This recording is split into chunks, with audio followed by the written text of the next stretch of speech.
Human love, human love, it's all I can offer you. Human love, it's all I can offer.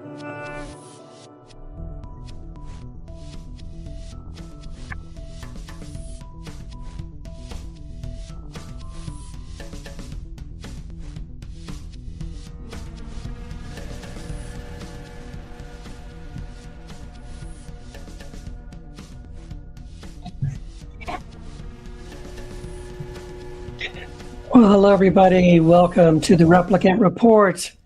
I'm your host, Keith Giles, of course. And this is my, if you've forgotten, what am I doing? What is this? This is my monthly Replicant Report. This is once a month I'm doing this show. It's not really a podcast. It's just streaming live. You can catch it on YouTube. You can catch it on my Facebook page. Excuse me. If you follow me on Instagram, you can, it's also streaming live on my Instagram. And this is just where once a month I talk about science fiction. And sometimes that'll be talking about books. Sometimes it'll be talking about movies. Sometimes I may be talking about just other things related to science fiction. I'm keeping it pretty wide open. This is really only my second episode of Replicant Report. So thank you for joining me. The first Replicant Report that I did, I went over basically the top 20 something books that I read in 2024. Mostly complete, although because I just finished reading a book a couple days ago that probably would belong in that list, but I'm going to bump it to next year. And I just started reading two other books that will, again, technically I'm starting to read them here at the end of 2024, but I will put them in next year's list. And again, these are not books that were published in 2024 or 2025. They're mostly older books that I'm just reading for the first time. So it's just books that I have read in this particular year. So that was the first episode. In this episode, I'm going to be sharing with you my top films of 2024. And here in the very last day of the year, tomorrow is a brand new day. Tomorrow's a brand new year.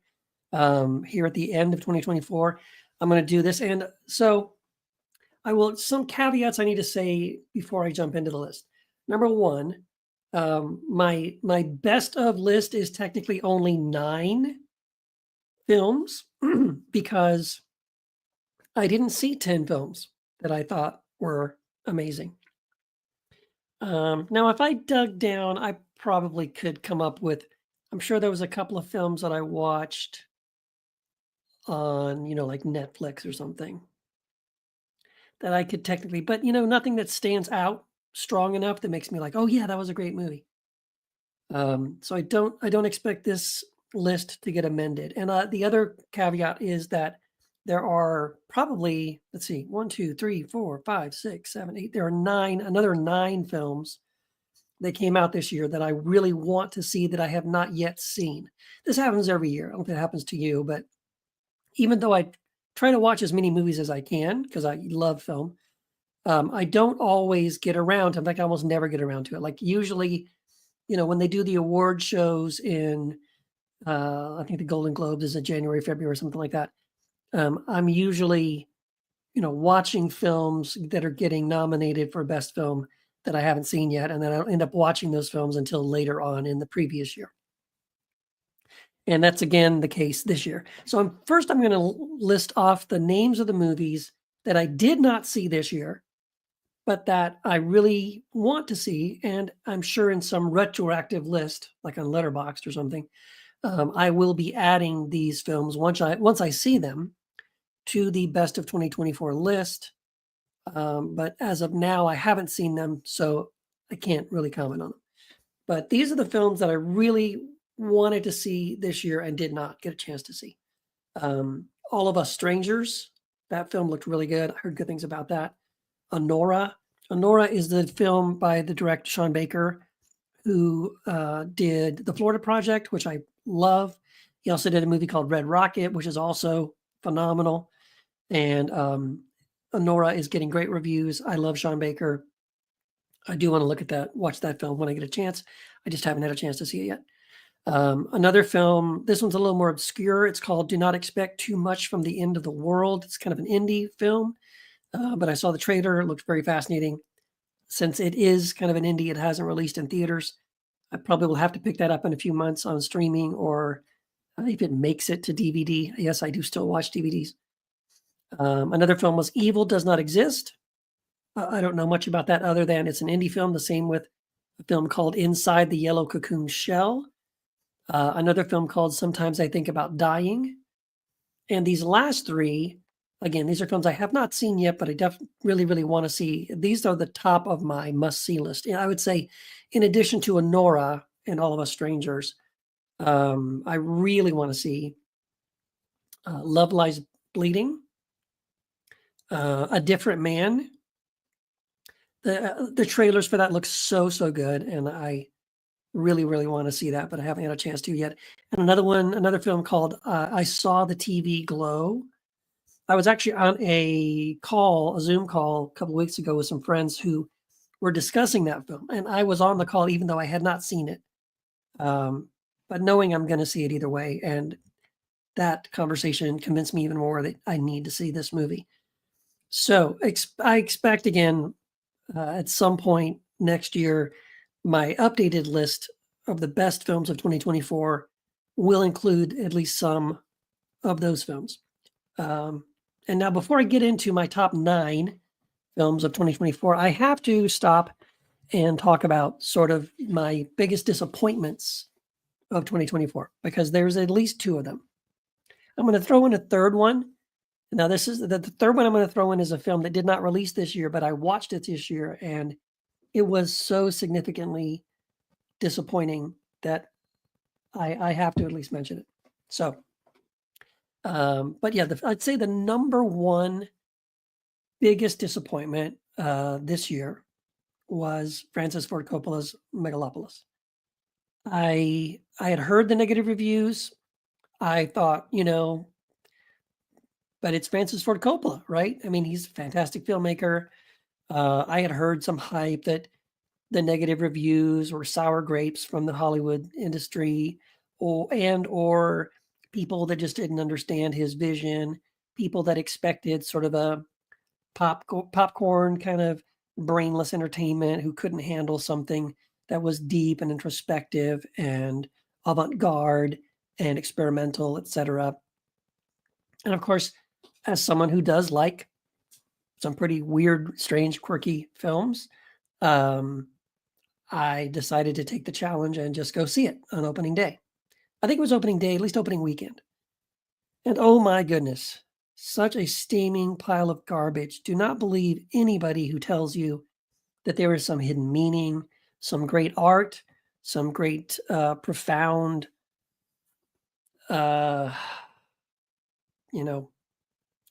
hidden genius to this film.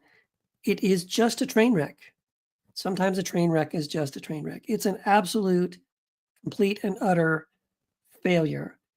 I cannot imagine at any point in the future anyone coming back to this film and saying, "Oh, I was so wrong. This film is something significant and profound and important." It's just garbage. Sorry. So that was my number one disappointment. Number two disappointment, and this one was not just disappointing, it genuinely made me angry. And that was the film Long Legs. This was a horror film that got just unbelievably positive reviews from everybody, people raving about this film, raving about Nicolas Cage in the film, that he turns in the performance of a lifetime and blah, blah, blah.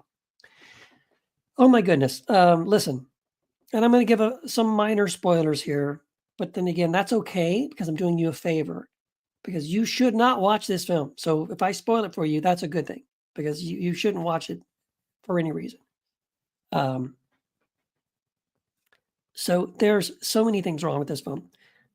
Number one, the film begins with a very interesting concept. This is also part of what makes me so angry, is that it has so much potential. It sets itself up with so many great things in the beginning that it just not only doesn't pay off, it doesn't even try to pay off. It's like, why did you even put this in here at the beginning if you had no intention of ever taking us anywhere, doing anything with these really intriguing, interesting, fascinating ideas that you introduced at the beginning?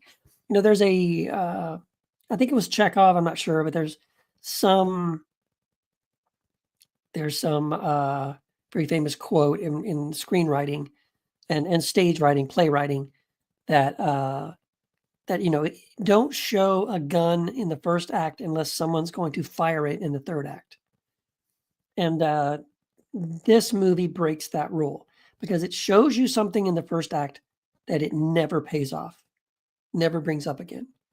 It's very frustrating. And I won't even tell you what it is, but I'll just tell you it sets something up and it's really frustrating. Number one. Number two, I really like films about like police sort of procedurals and police, like Manhunter is an example of that, what I'm talking about. A great film by Michael Mann, Manhunter, which was the very first time Hannibal Lecter is shown on screen. It's based on the book Red Dragon by Thomas Harris. William Peterson is in it. Actually, that film, Manhunter, is really what became the later inspiration for William Peterson's TV show, CSI. Because it gets really deep into the FBI and the forensics and methodology of how do they find the clues to catch this serial killer before he strikes again. So Longlegs is similar to that. It's set up where the main character is FBI. You're following the FBI. There's a serial killer on the loose. He's got some very strange, quirky things about him that are really mystifying. And the goal is to stop him before he kills again. And there's going to be a full moon, and when the full moon happens, he's going to kill again, and so you got to stop him. I like those kinds of movies, but what I don't like is when a movie sets itself up as that kind of a movie, and literally they find him in the easiest possible way. Like there's no mystery, there's no forensics, there's no detective sleuthing, aha moments. Well, we've cracked the code, we figured it out. No, it's literally like there's a scene where they put out a picture, and the very next scene, they're arresting him. That was that easy. Really? Really? So it's just painfully dumb, and it doesn't pay off all the things that it sets up. It's just really disappointing to me. I would like to see the movie that it could have been. Take those things that you put at the beginning of the film and then pay them off in a smarter way. That would be good. But hated Longlegs. And then a movie that came out in 2020, but I didn't watch it on DVD until this year, is a film called Come True. And Come True was so horrifically disappointing, mostly because the first third of the film is brilliant. I mean, really exceptionally out of the box, cool, just great visuals, wonderful storytelling, interesting characters. It just is doing such a wonderful job. And the last third of the film, it absolutely just the wheels fall off. It wobbles embarrassingly into a corner and flips over and wets itself. I mean, it's absolute total failure. I don't know. I'm morbidly curious, I should say. I would love to interview the director of this film and just try to find out, like, is the ending of the film what you wanted? Did you just run out of money? Did the studio jump in and just force you to finish it a certain way? Because it feels like any director or screenwriter capable of the first third of the film should be incapable of so horribly, stupid, such a horribly stupid ending. It's just the kind of thing you're enjoying it. I'm loving it, actually, not just enjoying it. I was loving it for the first 2/3 of the film, and then it just started getting dumber and stupider and sillier, and when it finally ended, I wanted to throw something at the screen. It was just that awful. So, all right, all the crap out of the way, all the disclaimers out of the way. Let's get into my top 9 films of 2024. And of course, as a countdown, I'm going to start at the bottom. Now, excuse me.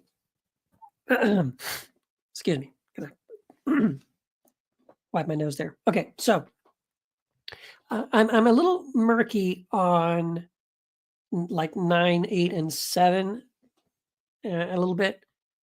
I get as we get closer to numbers 1, 2, 3, and 4, I'm pretty locked in.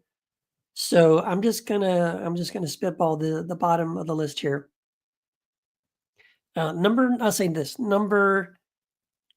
I hate to do this. Number 9. I'm gonna have to say that number 9, which is not bad. Again, this is number 9 on the list of my top 9, right? So number 9 on the list is Nosferatu. Robert Eggers. I can't remember his name. Robert Eggers. Director. He's done some great films. He did The Witch, which I loved. That's probably my favorite one of all of his films. He did The Northman, which was excellent. He did The Lighthouse, which is really, really, really good. And actually, the more I see that film, the more I appreciate it. And then he did Nosferatu, and it's technically good. It's gorgeous to look at. You can see all of the really interesting ways that he paid homage to previous incarnations of this film story and character. But as I saw this with my oldest, Dylan, and his comment, I think he nailed it, was that with the previous Eggers films, you can there's some humor, in with the seriousness and the horror and the drama. There's elements of humor, and there's some emotional resonance or connection to the main characters in the film. And this, not so much. No, not really. Didn't really care about any of the characters. There were moments where they could have gone, moments where they could have gone into maybe something kind of, and again, I'm not saying comedy, but just like, especially when you have something that's so serious and so dark, there had to be some moments to release the tension, and you release the tension either through humor or through, jump scares or something, right? You have to release the tension. And this one didn't really do it through humor the way some of his other films have done. So again, not a bad film, really good film. Number 9, just not as good as previous ones. Okay, number 8, I'm going to say it's Monkey Man. The Dev Patel is in this. Really, really great. Really great. Very, very violent. Very dark. It's very interesting. One of his first films was Danny Boyle's film. Oh gosh, what was that? What was the name of that film? Just blanked on it.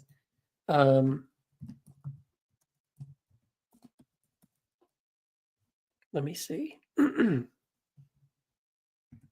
just going to look it up. Slumdog Millionaire. Thank you. So Slumdog Millionaire was I think one of his first films, and it takes place in India, and he's a younger kid, and he's an orphan and all this stuff. What's really interesting is, in some very weird ways, if you did a double feature and you watched Slumdog Millionaire, and then after that you watched Monkey Man, they could almost be sort of weird multiverse sequels to one another. So Monkey Man is the violent, dark sequel to Slumdog Millionaire. But in all seriousness, no, it's very well done, because Dev Patel not only acted in it, I think he wrote it and he starred in it. It's pretty good. Pretty good. you know, kind of in the style of like a action film, revenge film, you know, kind of the kind they don't really make so much anymore, not at this level as far as star power and budget and those kind of things. But kind of like the old like Bruce Lee films, that kind of thing. But very, very well done. So Monkey Man was very good. So what is that? Seven. Number 7 would be Kinds of Kindness. I'm a huge Yorgos Lanthimos fan. So this movie, Kinds of Kindness, it's really 3 short films wrapped into one. The cast rotates in each of the 3 short films. So in other words, the actors in part 1, the first short film, are scrambled and play different characters in the second and third films. So 3 very weird, very strange, very, you know, again, it's Yorgos Lanthimos. Which again, if you don't know him, I would say be careful if you decide to investigate and explore and start watching some of his films. I would recommend you start with something like The Lobster. That was the first film of his I ever saw. Really love The Lobster. Still my favorite of all of his films. A sci-fi social commentary. It's genius. It's so good. It's just really, really good. And then because I loved it so much, of course, then I had to go watch his other films, which get even weirder and in very, very offensive. Honestly, if you are easily offended, you should not watch other films of his. But Killing of a Sacred Deer is very good. And Dogtooth. Dogtooth is the one that I do really love, but it's the most offensive of potentially of all of his films. But I love it. I think it's great. Anyway, so Yorgos Lanthimos having a new film. And by the way, you know, last year he did Poor Things. So Poor Things was the film that he did again. Also a film that was highly offensive to many people.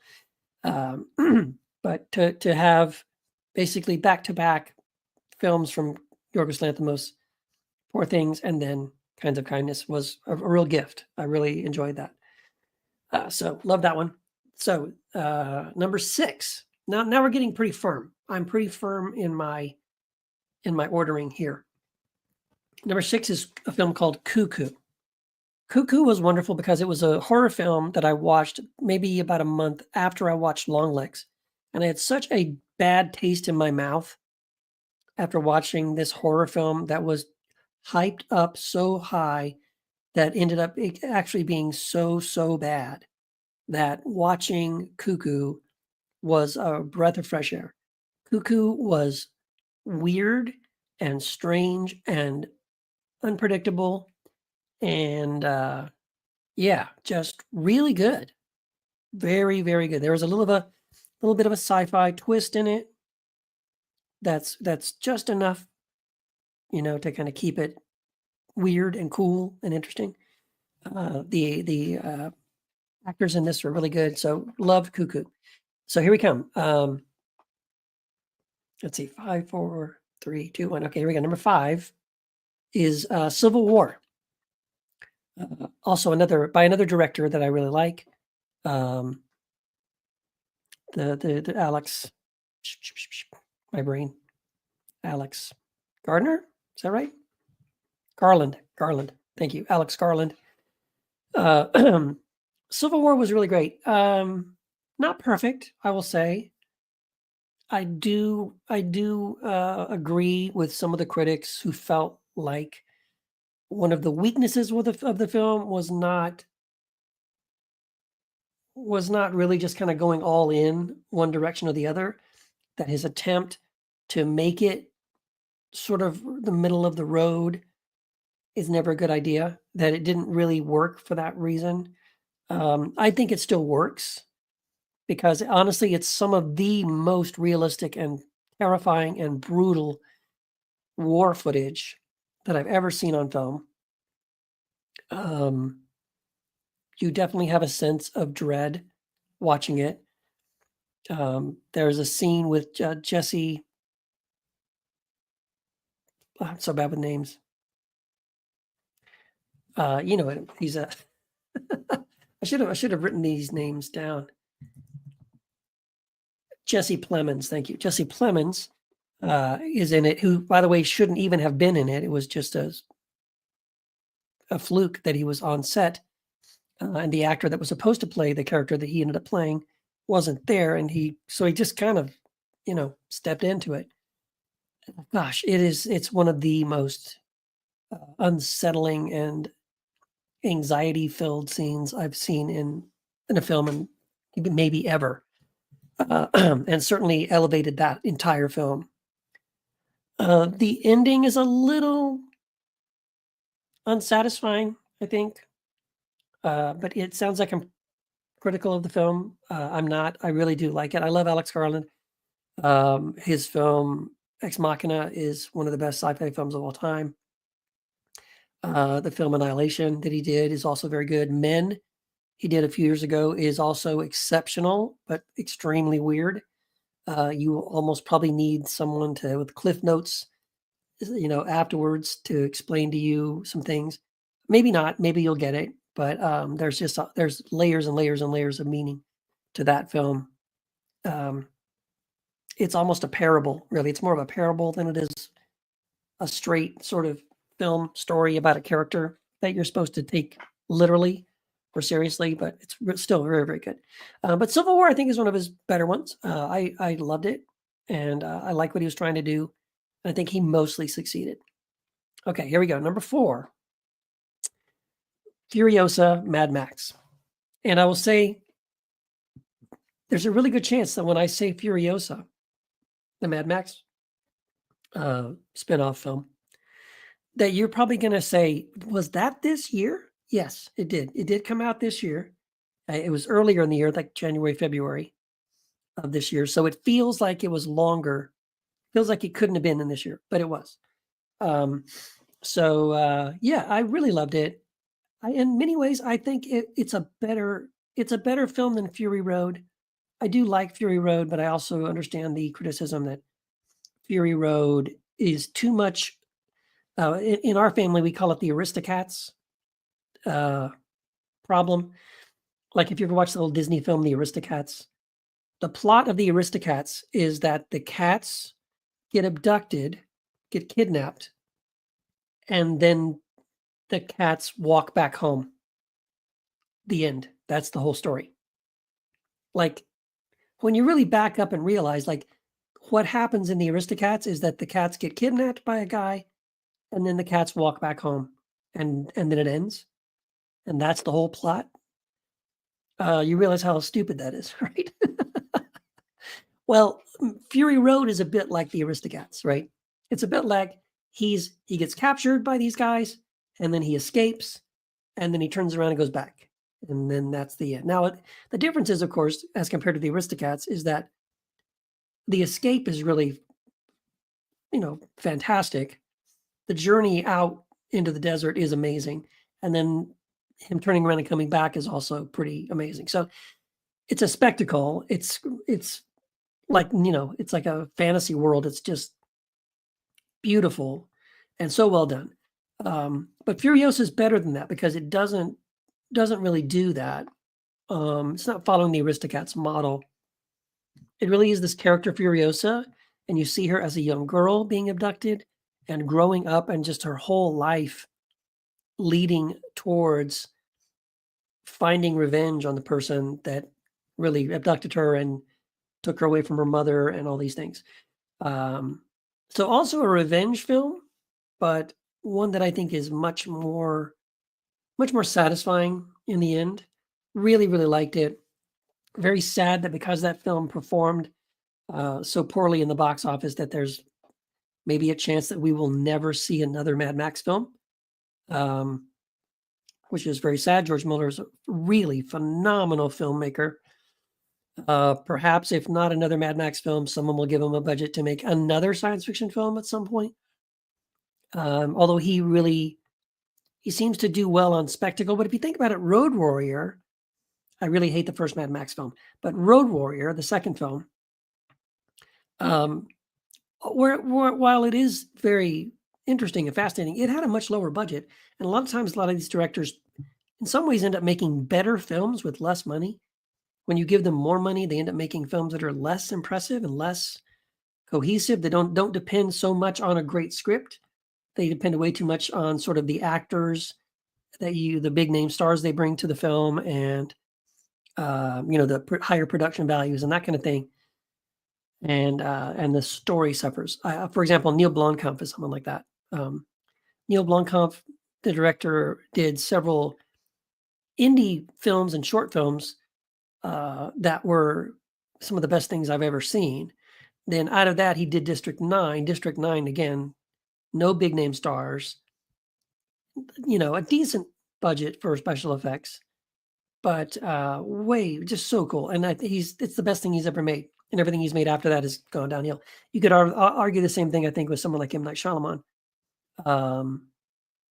That as he's gone on, he's made movies that are less and less good, and that kind of thing. So anyway, but that's my number 4. Okay, we come to the top 3.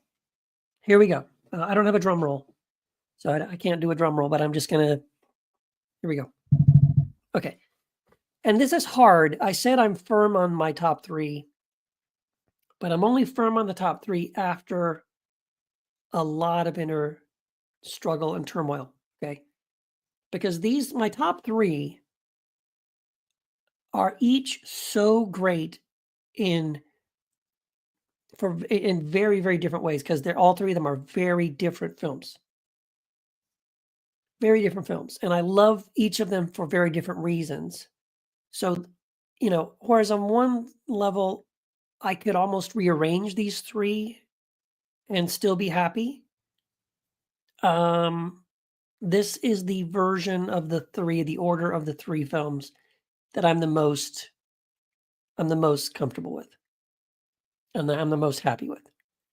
Like, I think a few years from now, if I looked back at this list, especially these top 3, again, having not seen several other films that I just mentioned at the beginning, and when I see those films, maybe I'll change my mind and I'll put something else up in the top 3. We'll see.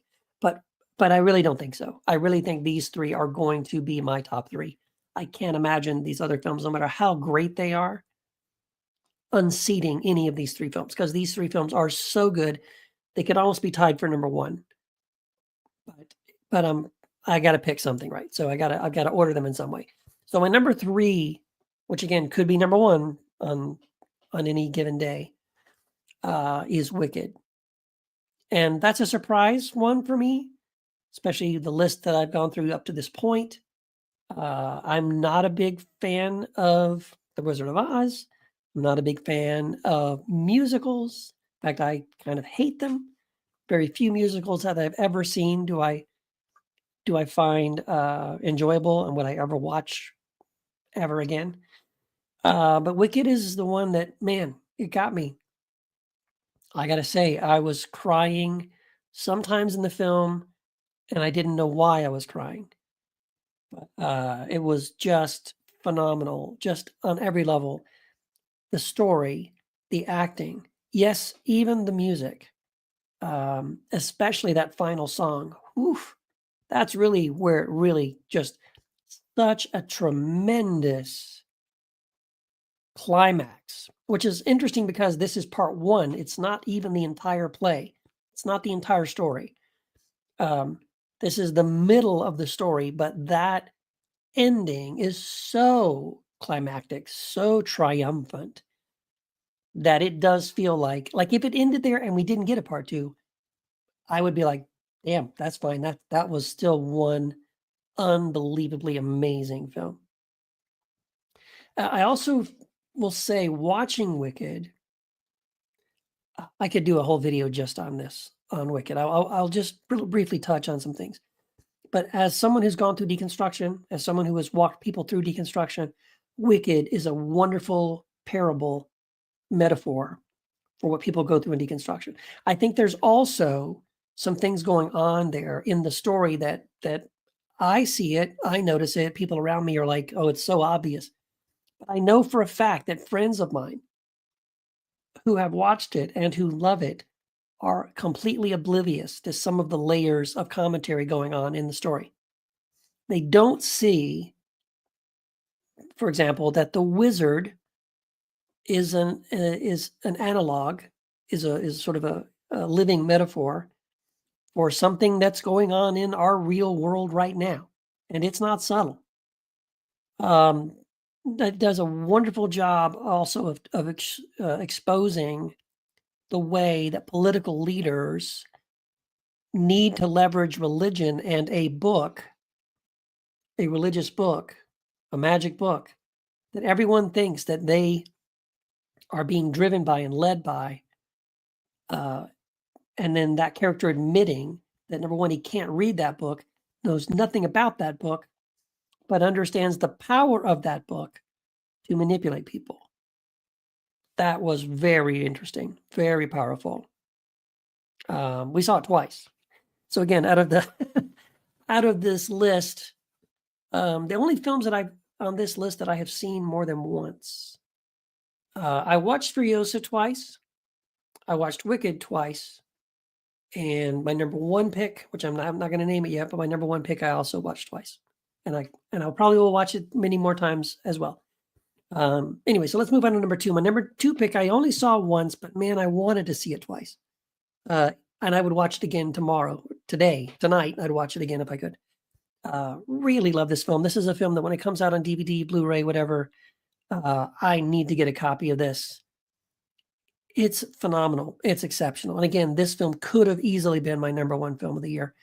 It is a film that I do believe a decade from now, people are still going to be talking about this movie.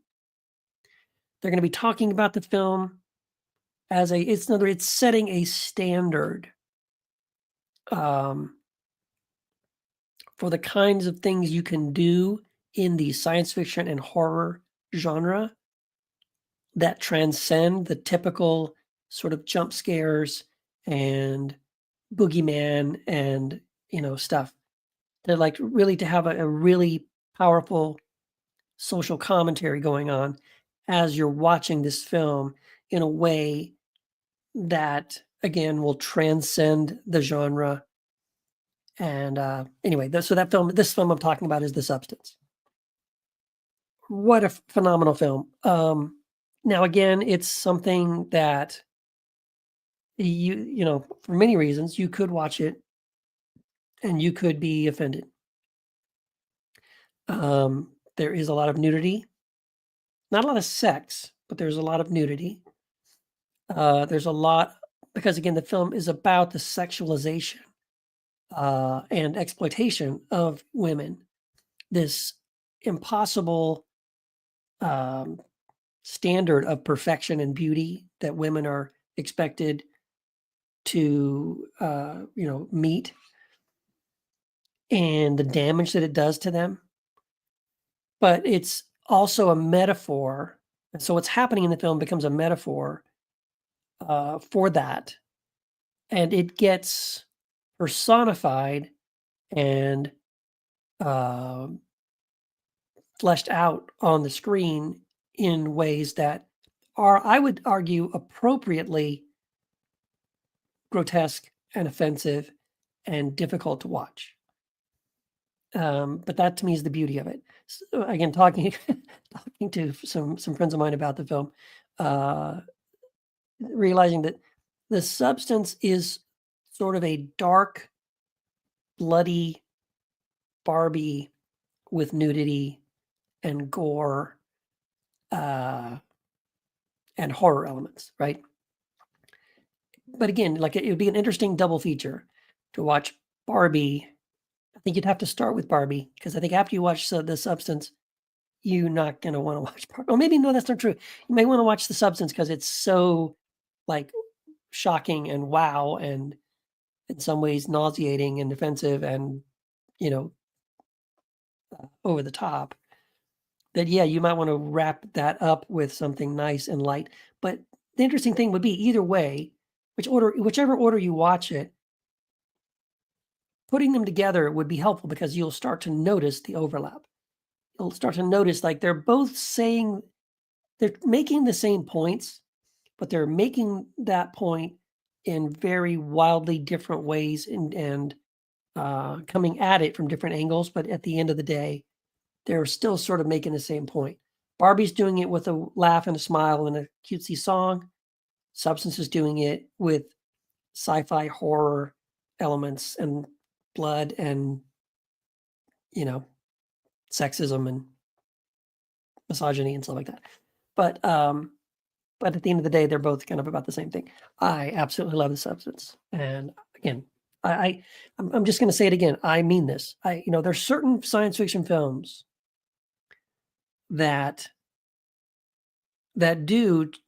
transcend transcend the genre and are of the kind of quality that, whether it's just a well-made film, whether it's breaking ground in some way, whether it's operating on multiple layers and levels in another way, just a handful of science fiction films and horror films, I guess, that again, like decades later, like decades from now, maybe even 50, 100 years from now, people are going to be talking about The Substance. They're going to be like, have you seen this movie? Oh, you've got to see this movie. I would also say that would be Alien, Ridley Scott's Alien. That would also be Blade Runner. That would also be 2001: A Space Odyssey. Yeah, just on the top of my head. I'm saving some of that because I have my next video. I think what I'm going to do, the next Replicant Report, I'm going to rank the top science fiction films of the decade, meaning the last 10 years. And by eliminating, older films, it allows us to focus just on the last decade and say, okay, what were the best films of the decade? By the way, I should have said The Matrix in that other list. The Matrix is another film that decades from now, people are going to be saying, you got to see The Matrix. Anyway, but then the other list I want to do, I don't know if this will be the next one I do or after that, but I want to do a sort of best science fiction films of all time. So maybe I'll do the, last decade first, and then we'll expand it to the best science fiction films of all time. Now, of course, that's a much longer list, much more difficult to order some of these. But I've already got the list I'm looking at right now. I've pretty much already put it together. Okay, final one. Here we go. Final drum roll. My number one film of 2024. Now, if you know me, you already know what this is. If you think about the films that came out this year, the ones I've mentioned so far, and the one movie I have not mentioned this year, that was my number one film of 2024. That would be Dune Part 2. Dune Part 2, I loved the first one so much. I know a lot of people didn't like the slow pacing and blah, blah, blah. I just loved the world building. I loved the characters. I loved finally being able to see this novel on the screen. Really the best way it could possibly be told on film. Denis Villeneuve is a master. Denis Villeneuve is one of the greatest directors of our lifetime, period. Certainly one of the best science fiction directors of our lifetime. When you look at, these films that he's done, Arrival, Blade Runner 2049, and of course Dune 1, and now Dune 2. Dune Part 2, as much as I absolutely love Dune 1, and I saw Dune 1 in the theater, I think 3 times, twice on IMAX. Just the soundtrack, the visuals, just everything about it. Absolutely loved it. What a masterpiece. Dune Part 2 was better. Again, we got really a resolution in a large sense. We got a resolution to the Paul Atreides story. Again, he is really not the hero of the story. You only get glimpses of that through Part 2, and hopefully most people do notice this. There is that one scene in Part 2 where up to this point in Part 2 and in Part 1, but certainly in Part 2, there's this temptation for Paul Atreides to step into this expected role of himself as the Messiah, right? And he's resisting it all the way through. fact, he's not doing certain things that seem really important for him to do just because he doesn't want it to look like he's playing into that. But of course, it reaches a point in the story where he just decides to go with it. And when he releases himself, he lets go and he steps into this role. It isn't just like it's not just that he's doing it for expediency. You understand that he's emotionally caught up into it. Like he now believes it himself. And man, it's just a killer, amazing, phenomenal scene. Also, I really love the decision to have Shawnee's character, Zendaya's character, be really sort of, she's the face and the voice. She's the character that really is the muse for the audience, right? We're watching what's happening through her eyes, and she loves him. She believes in him. She trusts him, and then there's a betrayal, and just and the betrayal comes in that same scene I'm talking about, where it's like he basically makes a decision away from her toward his quote unquote destiny. This idea that absolute power corrupts absolutely, the idea that religious and political power corrupts, and blinds you to reality and to the needs of other people around you. And that's the whole point of the message of Dune. It's what Frank Herbert was trying to communicate in the novels, which again, most of the fanboys have completely missed. But Dune 2 is amazing. Really great film. I'm looking forward to part 3, Dune Messiah, which I think will not be out in 2025. Probably not. Won't see it until 2026. But I'm willing to wait. I think it'll be really an incredible trilogy when it's all done. And I'm tempted to just kind of lump those all into one film. Dune 1 and 2 specifically, just because part 2 does finish the story. You need both of those to have a complete story. Dune Messiah, we'll see if it deserves to kind of be considered as its own separate thing. But looking forward to that film. So yeah, there you go. That's my list. My top 9 films of 2024. After I've watched some of these other films, I will update my list, but I probably won't make another video to update that. I do want to do some future Replicant Report episodes. I want to do the best science fiction. I already said the best science fiction films of the decade. These are films that had to be made 10 years ago. So it can't be anything new or anything older than 10 years ago. So that narrows it down quite a bit. I want to do one on the best science fiction television shows of the year. I want to do one on the best science fiction books of all time. And I've already started making that list for me, what I think are the top 20 science fiction books of all time, as well as the best science fiction films of all time. That list goes closer to 40, let's see, more like 50. So that'll be a long episode to go through that. And that's a tough one too, because to talk about the best science fiction films of all time, I have to leave out quite a few things. For example, for me, when I'm making my list for the best science fiction films of all time, I'm not including, for the most part, Marvel and DC films. Superhero films don't count. Fantasy films, Lord of the Rings doesn't count. Anime, although I think Akira could be on that list. Ghost in the Shell could be on that list. The first animated film. Maybe even Paprika. Satoshi Kon, maybe, but that's about it for me.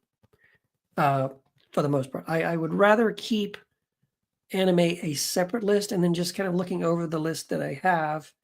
I did include Akira and Ghost in the Shell, but yeah, I might even pull those out before I do it, because I think it's worth mentioning them, but I think anime deserves its own list.